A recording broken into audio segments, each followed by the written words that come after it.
ma'ruf ke dalam jamaah itu supaya bapak-bapak sekalian aktif melihat sesuatu yang sekiranya tidak pas saudara kita nasihati ya, jangan kalah dengan sopir becak. Ada cerita aktual di Jogja itu, ada sopir becak itu kalau menjot ke depan, nah, terus roda belakang satu, depan dua, yang diboncengkan, yang dibawa itu mahasiswi IAIN berjilbab. Sopir becaknya tanya, "Mbak, kuliahnya di mana?" "Saya di IAIN, Mbak." "Mbak juga ngaji Quran hadis di IAIN, dipelajari Quran, diartikan, diterangkan, diajari gitu enggak, Mbak?" "Oh tidak, Pak, di sana itu dipotong-potong, ada fikih, tauhid, ada bahasa Arab, jadi tidak langsung tafsir Quran." "Oh salah itu, Mbak. Kalau Mbak itu gitu nanti nggak bisa benar ibadahnya. Padahal Rasulullah bersabda, man ngamilah roddun." Sopir becak itu cuma modal man ngamilah roddun itu berani amar ma'ruf nahi mungkar. Artinya apa itu, Pak? Barang siapa yang ngamal tidak sesuai dengan yang dikerjakan Nabi, ditolak. Itu jelas hadisnya itu muamalah raddun. Nah terus saya ngajinya kemana, Pak? "Oh, kalau kamu mau menemui silahkan ke pos mencari namanya Pak Kastolan. Nanti Mbak akan diajari." Mencari betul mahasiswi itu, ketemu betul dengan Pak Kastolan. Ini Pak Kastolan ada, ketemu ngaji sampai insaf, hanya modal man ngamilah raddun.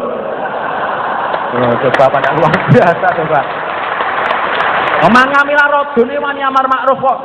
Sing hafal wa mayuti ilaha wa rasul itu dan rawani itu bagaimana? Ada lagi tidak bisa membaca Quran. Kamu kalau taat Allah Rasul masuk surat, tidak masuk neraka. Tidak percaya buka surat Nisa ayat 13. Nah mana? Bukaan sendiri, kalau saya buka kamu tidak percaya paling-paling.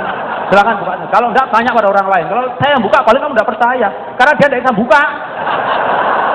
Itu mau ngaji loh yang diajak begitu itu, coba. Saudaramu balik kok takut amar ma'ruf itu bagaimana? Nah itu, apalagi zaman sekarang memang amar ma'ruf itu kadang-kadang ya berat resikonya, begitu kan?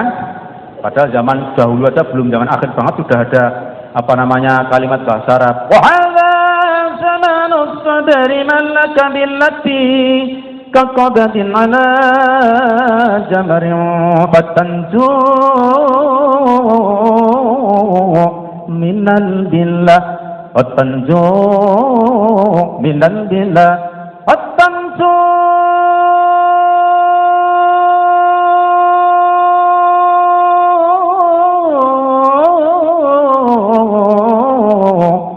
minal billah. Zaman sudah akhir, orang megang kebenaran berat megang bara api. Api kalau dipegang set, maka api akan padam, tangan akan aman. Tapi kalau api dipegang pelan-pelan, tangan akan terbakar, bahkan api tidak akan padam. Ya apa tidak? Ya apa tidak? Kebenaran pegang set, kita tahu orang yang keliru, kita ingatkan. Siapapun tidak pandang bulu dan bulunya tidak usah dipandang. Ini saudara jamaah sekalian. Ya, kalau sudah melihat seperti itu memang ada dua kelompok yang peduli ya. Walau ainan sa'adat latawahhabat sahaibuha bitamin dimau wa huttala dimau wa huttala walakinnaha an qaswati qalbi qahtuha wa ya dai'atal amari tamshi sabahlala tamshi sabahlala. Ya Rabbi antallahu hasbi wa uddati alaika atimadi bari'an mutawakkila mutawakkila mutawakkila. Orang yang peduli melihat zaman yang sudah rusak, banyak pelanggaran, banyak kemaksiatan, maka paling tidak dia air mata akan keluar baik dengan deras maupun pelan-pelan. Tapi orang yang tidak peduli dengan masalah lingkungan jamaah, lingkungan kebenaran, lingkungan agama, dia masa bodoh, maka dia hatinya kering, bahkan dia berjalan sabahlala, tidak ada manfaatnya apa-apa, sehingga orang hanya bertawakal pada Allah. Ya Rabbi antallah hasbi wa uddati, engkau ya Allah yang mencukupi saya dan memberitahukannya pada saya, dan saya adalah hanya bersandar kepadamu dan tawakal kepadamu ya Allah. Itu bapak-bapak dan saudara sekalian ya, maka pedulilah dengan masalah jamaah. Nah, lanjut. An amarin qala Nabi sallallahu alaihi wasallam, Oh, belum. Sebagai mubalik ketika amar ma'ruf nahi mungkar pasti mengandung risiko seperti tidak disenangi, dikatakan sok paham.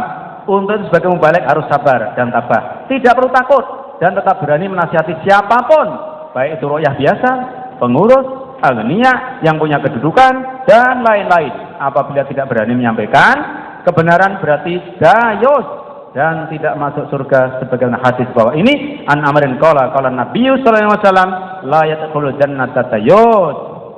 Bukan dayus loh ya, dayus ya, tidak masuk surga orang yang dayus. Jadi amar ma'ruf pada siapa saja.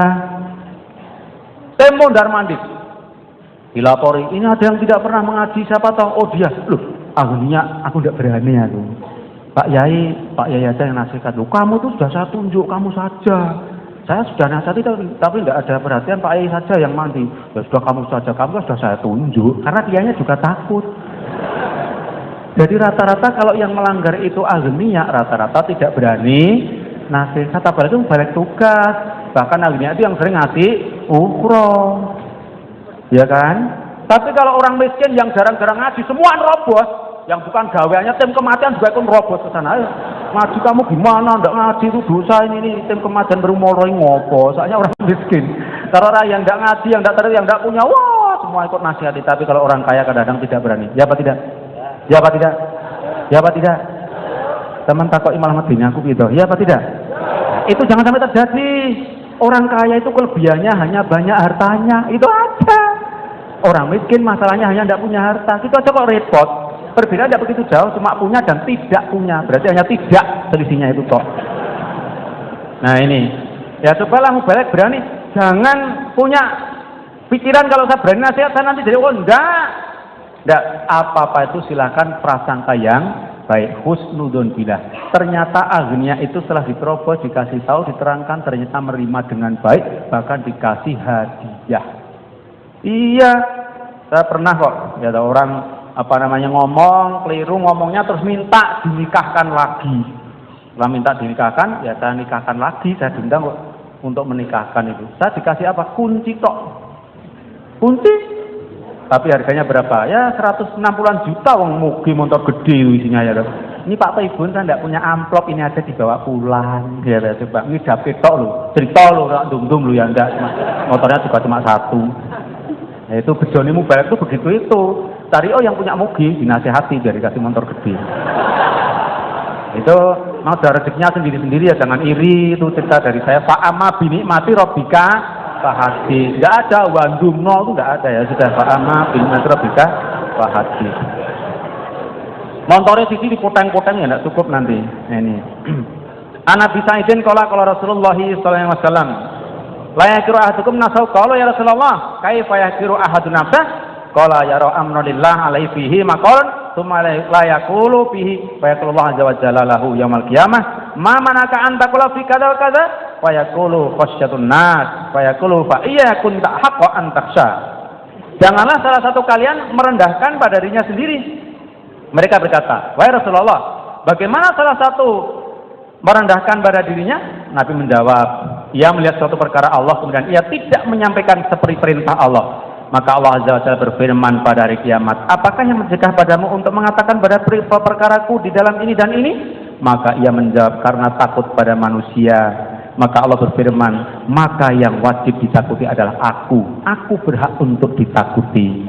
Jadi kalau bapak-bapak sebagai mubalik itu takut sama Allah kalau melihat kemungkaran supaya diingatkan, tidak perlu takut kepada manusianya. Kalau dinasihati mau ya alhamdulillah, tidak, bapak-bapak sudah tidak berdosa karena sudah melaksanakan amar ma'ruf nahi mungkar.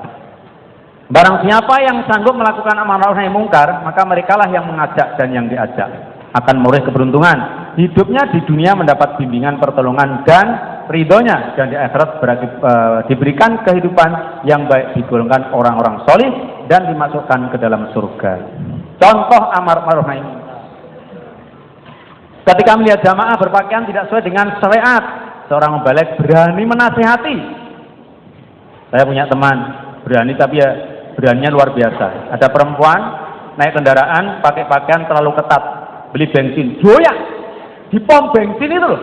Kamu jamaah mah, jamaah ini. Kamu ngerti tidak? Pakan itu pakan bukan pakan orang iman itu. Ngerti tidak kamu? Orang beli bensin loh, mari habis sama itu.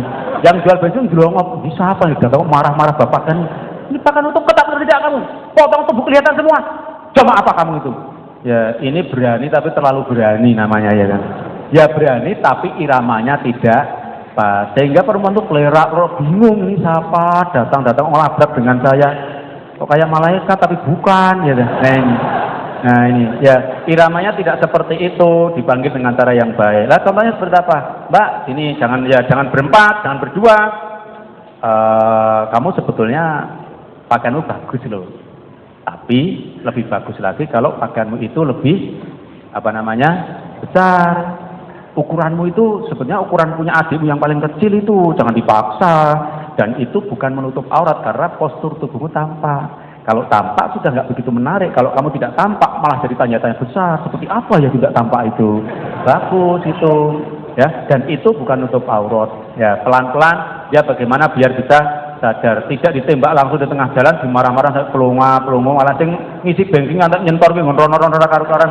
Delok sing muring-muring itu. Bolongane ora ngon bolongan bensin kok disuri rono-rono saking delok. Gumone ontek kok muring-muring bapak kian ki apa iki. Ya. Mohon maaf Pak, kenapa ini saya ambil contoh seperti ini? Banyak sekali remaja kita yang memprihatinkan, ya kan? Pakai celana karet, pakai celana pensil, mepet sekali, orangnya ya kurus, ya. Jadi seperti sodong, ngaduk, lingak-linguk dan itu. Yang lucu lagi pakai kaos panjang, ngepres, di atas bokong kaosnya terus di belakang ini ada jungkat panjang sekali dikantongi gini. Dia kulitnya hitam lagi. Terus kudungnya ditarik ke dulu belakang. Astagfirullahaladzim Mbak, lagu itu wong kudu. Wis jane wong desa, dek pakaianmu kaya ngono iki piye? Maunya turunan kota ini kebablasan ya. Emang orang desa sekarang itu lucu-lucu ya. Maunya meniru orang kota, minuman keras, enggak bisa ember, ya mati ya. Masane kaya oke saya bangga ketok kutone itu. Enggak ngerti, enggak pernah ngerokok nyoba. Ya sing panas dimut, melonyoh rasane. Rata-rata orang bodoh itu enggak cerdas kemana-mana. Ya. Itu yang sama orang kok jangan suka tiru-tiru. Orang itu yang punya prinsip ya.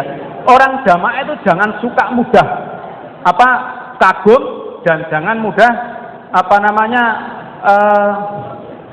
gampang percaya, gampang terpengaruh. Orang yang kaguman itu gampang terpengaruh. Diceritain apa enggak masuk akal ya percaya. Diceritani di bawah pohon itu ada emas 60 ton.